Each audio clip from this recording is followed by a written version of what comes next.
Okay, so been kind of on a roll for the last month or so, talking about this contemplative way, as Frank was talking about, is really who we are in so many ways. Because to follow Jesus as we understand him as a first century Jew and what he was teaching from that perspective requires a silence and solitude that he was constantly going out into the wilderness to find. He would take these breaks and go out, come back, do his work, but then go back out. That silence at the core is everything. If we're really going to connect, if we're really going to understand who this Father is, what this relationship is all about, we can't do it in the noise. We can't do it with our heads screaming 60 miles an hour constantly, past, future, abstract, lists, all that stuff. There is no way that God as God is can cut through that noise. What we will end up with is God as we project God out of all of that noise if we keep it going. And so trying to understand, what is this journey about? How does it work? What does it look like? I had the opportunity through one of our members here to be able to speak Thursday night at St. Andrew's Presbyterian Church in Newport Beach to a divorce recovery workshop that was then moving into new directions for singles. And they asked me to speak. And what I was speaking on was kind of the same theme here, the shape of the journey. You know, when you go through something like divorce and you're wounded to the extent that you're wounded, and it doesn't have to just be divorce. It can be loss of any type, trauma of any type. And it just seems like nothing makes sense. It seems like you're a cosmic victim, that everything has conspired to put you in this place. But if we start to realize, as we've talked in here about the hero's journey and about rites of passage, that they always begin with the wounding, that the pain of the wounding is the only force powerful enough to motivate us to leave what is familiar, to leave what is comfortable, to move from everything that we have built around us for security into the new world, the next level, the new space that we have to move into if we're going to continue to grow as human beings, continue to grow in relationship with God. And so the shape of the journey, to understand how that works, helps so much to be able to deal with the pain that you can't explain, with the woundings that you can't justify logically in any way. And so I was able to try to get this across, to talk about these themes, and got a question from one woman that was really heartfelt. And she wanted to know, because we were talking about every time the wounding hits, you are called on another journey, another cycle, another move into the next level of your awareness. And she wanted to know how you know your calling. How do you know your calling? How do you know what your calling is? Classic question, you know. This was not necessarily a religious group. They weren't speaking in religious terms, but from, you know, the religious community, what I'm often hearing is, what is God's will for my life? And so we want to know these things. We want to know the details. You know, we use the analogy of the GPS lady who gives you the street-by-street directions. And that's what we want. We want street-by-street directions to know where we're going so we don't take any missteps. But we don't get street-by-street directions from God. And every time you ask him for such, he says, no, you're not going to get that. You're going to get the sign of Jonah, Jesus said. Well, what's that? Well, that's just the shape of the journey. It's the descent, the move from wounding into a descent and then back up the other side. And so as I was trying to answer her, I was using my classic way of dealing with, you know, trying to know the specifics from God, and saying that God's will for our lives is not a what, it's not the details, it's not the street-by-street directions, it's the how. It's the way by which we live our lives. It's the attitude with which we approach life. It's the connection, the focus and the value on unity and presence that makes any what that we choose right in the center of God's will. Well, I can tell this isn't really what she wanted. You know, it wasn't a completely satisfying answer, and it never is, especially if you're looking because you feel this sense of risk for something more concrete. But it's life. It's what life actually presents. It's the way God works with us. But as I was thinking about it over the last few days, I was thinking that there's really more to it than just that. It's more to the point of how we look at life itself, going beyond just some sort of you know, philosophical idea. How we look at life is really going to be an issue if we're going to answer this question of calling, this question of moving forward in life fully. We've got to understand something about life that maybe we haven't fully understood yet.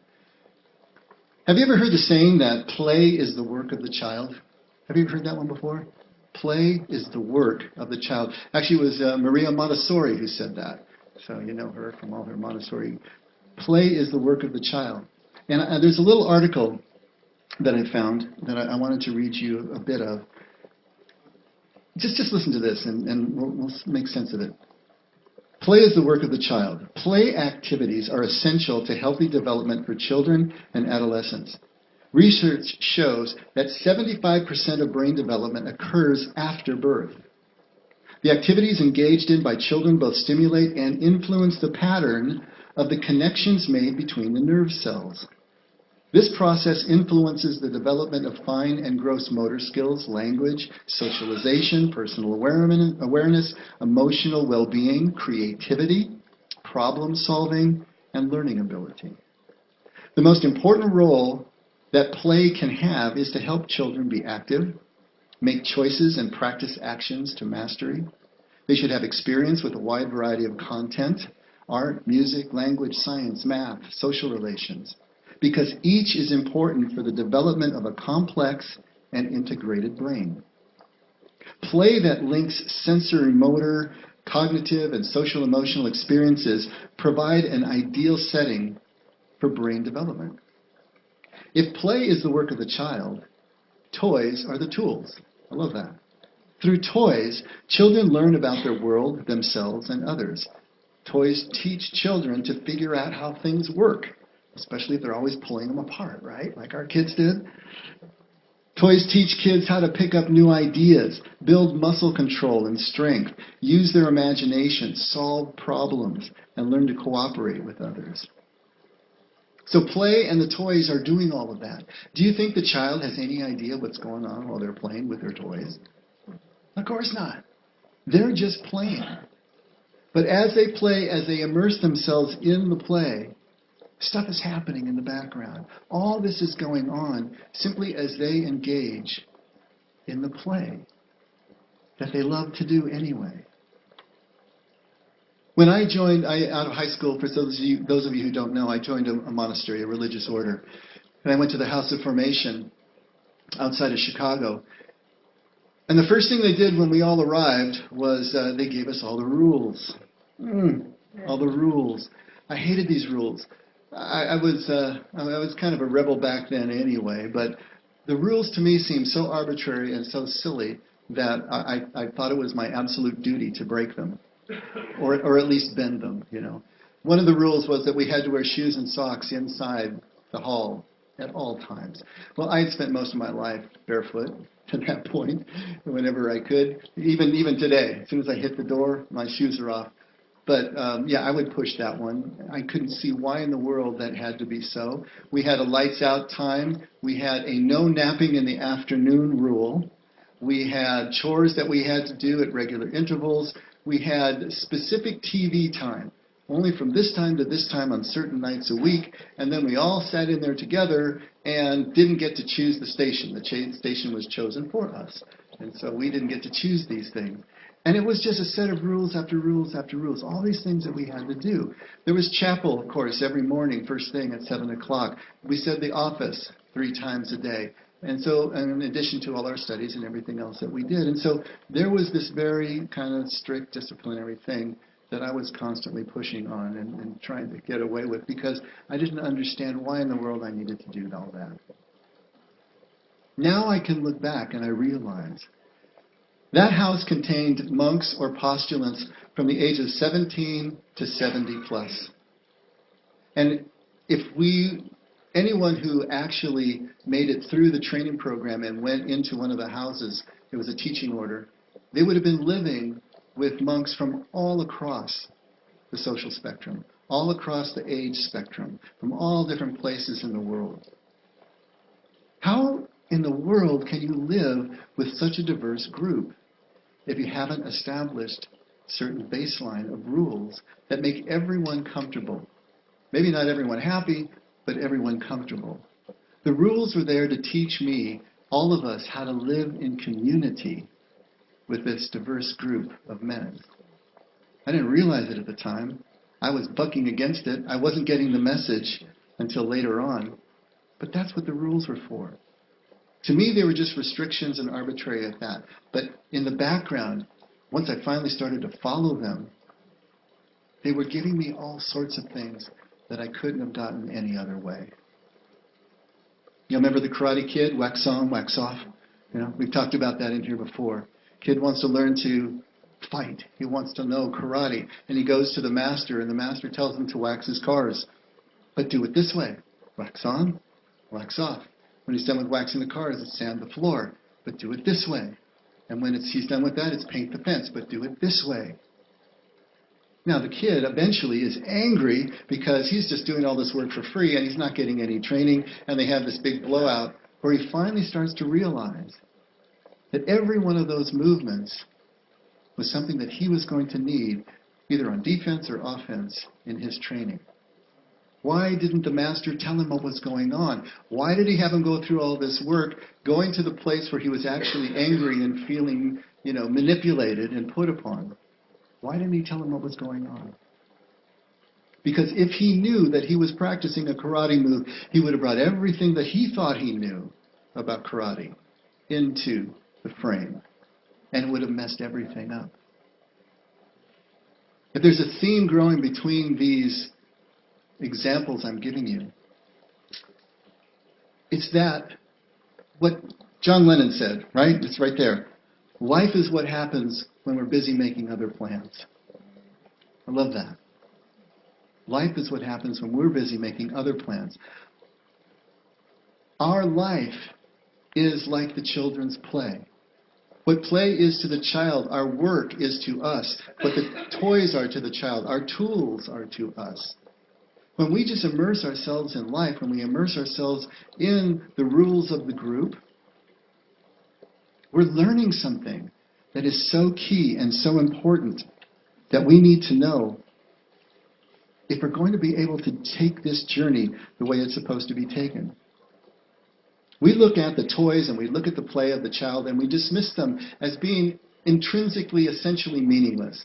It's just play, it's a diversion, it's something the child does, and they're going to grow up and they're going to grow out of that. So we dismiss it because we don't see the deeper meaning of what that play is doing, how it's developing that child, the skills and the understanding that it's giving them to be able to move into the adult world with the kind of development that they're supposed to have. And then we turn around and we miss the deeper meaning of our own lives, of our own work, of what we do day in and day out. Because we take our work and our tools, our play, literally. We think that it is intrinsically important. The play is not important, but this job is. This work is. Building this legacy is.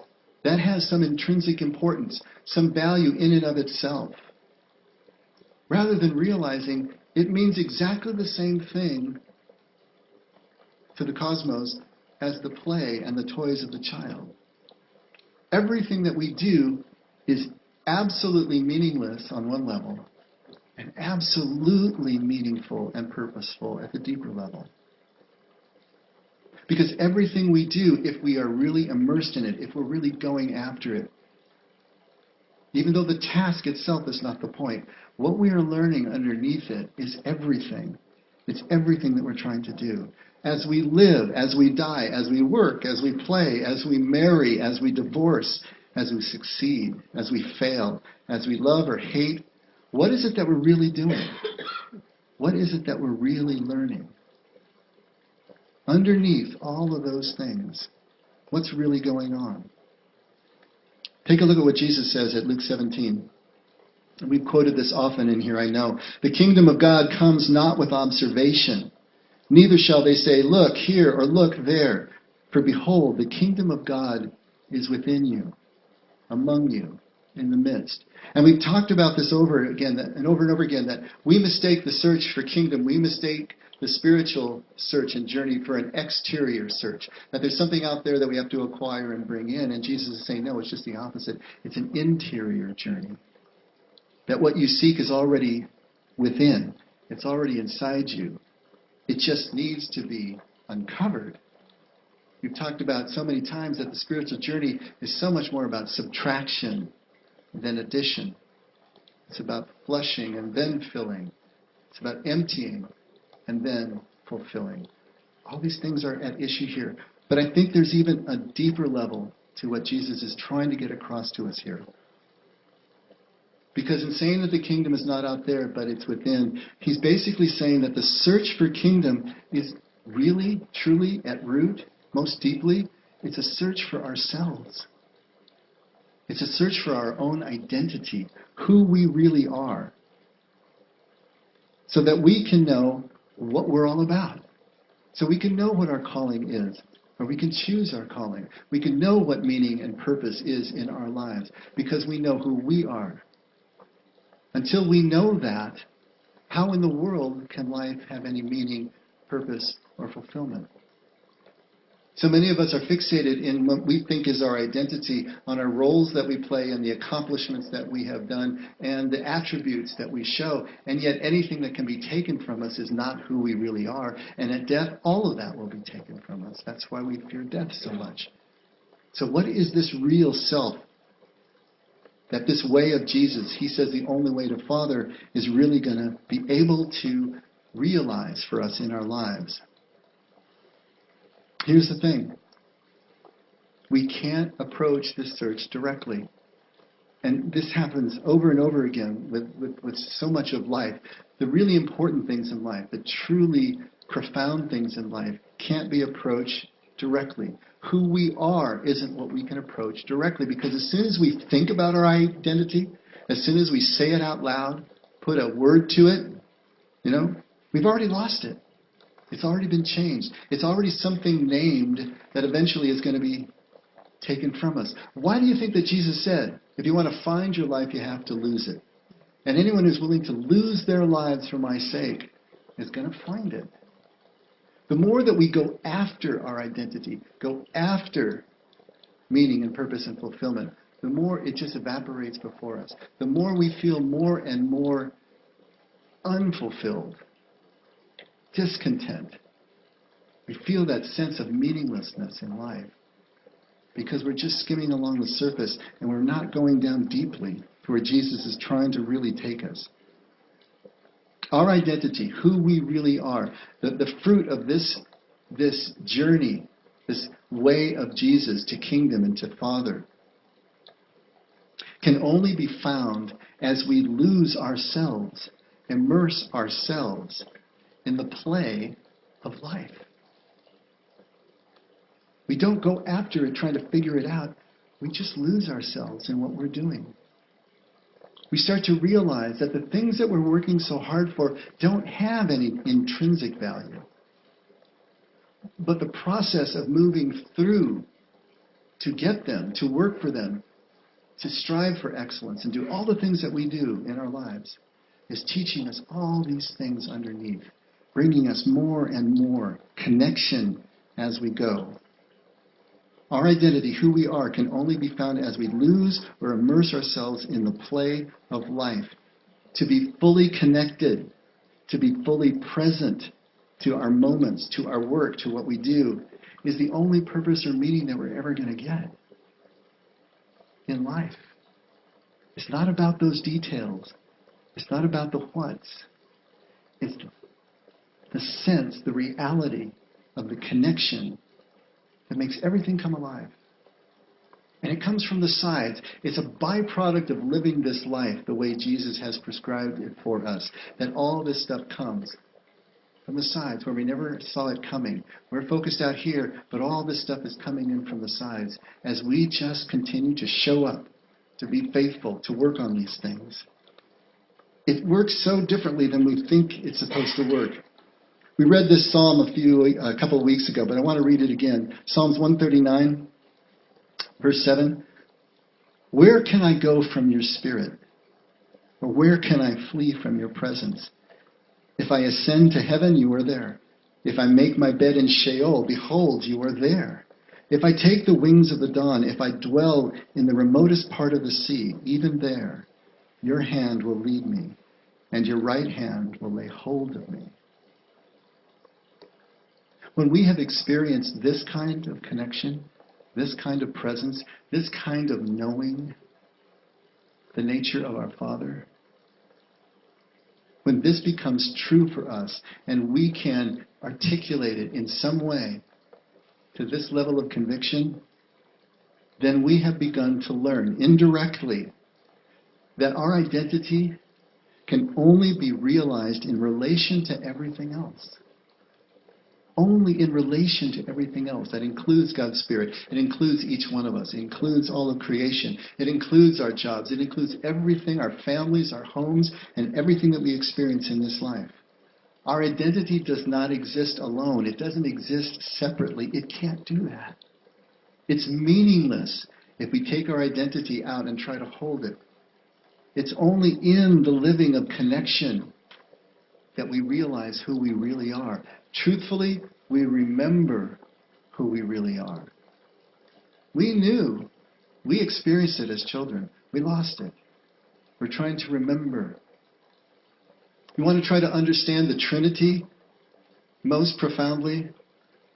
Understand it as connection. Understand it as pure relationship. Understand it as never one identity existing only on its own, but multiple identities functioning as one.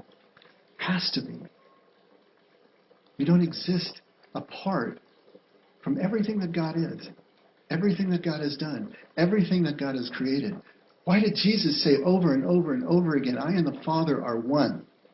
I don't do anything that the Father doesn't do through me. I don't have any initiative of my own. I only do what the Father shows me. Identity only exists in relationship to ultimate reality and everything around us. This is what we're trying to learn. This is what is happening as we move through this. It comes as this byproduct when we lose ourselves in the playing of life. I wanted to read one more thing for you and see if this helps. It's a little bit egg-headed, but it does get the point across. And it's in your inserts if you want to follow along, because they use some crazy words here. This comes from one of Richard Rohr's meditations. We used to believe that reality was comprised of little separate elemental building blocks. But now we realize that nothing exists in isolation. Rather, everything exists as one interconnected whole. Remember the movie Avatar, the whole planet? One interconnected whole.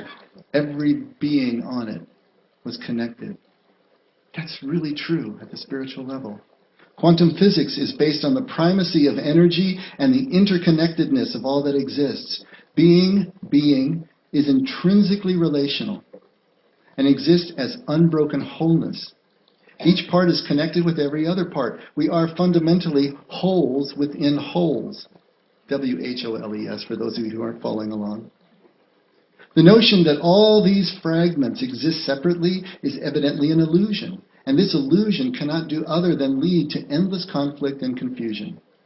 Indeed, the attempt to live according to the notion that the fragments are really separate is, in essence, what has led to the creation of an overall environment that is neither physically nor mentally healthy. The properties of the parts are not intrinsic properties, but can be understood only within the context of the larger whole. So anything that we look at, whether it's a person or whether it's a thing, those properties only exist, again, in relationship to everything. They don't exist separately, apart. What we call a part is merely a pattern in an inseparable web of relationships. Shifting from viewing parts to the whole requires us to transition from thinking about each thing around us as an object to seeing the relationships between them, connecting all those dots. Everything around us is held in a system which is an integrated whole whose essential properties arise from the relationships between its parts. Nature is an interlocking network of systems, an unbearable wholeness of beings. Nature is more flow than fixed, like a choreographed ballet or a symphony. Life evolves toward ever-increasing wholeness and consciousness, and something more, love. Love is literally what created all of this, because love is an expression of unity, oneness, connection.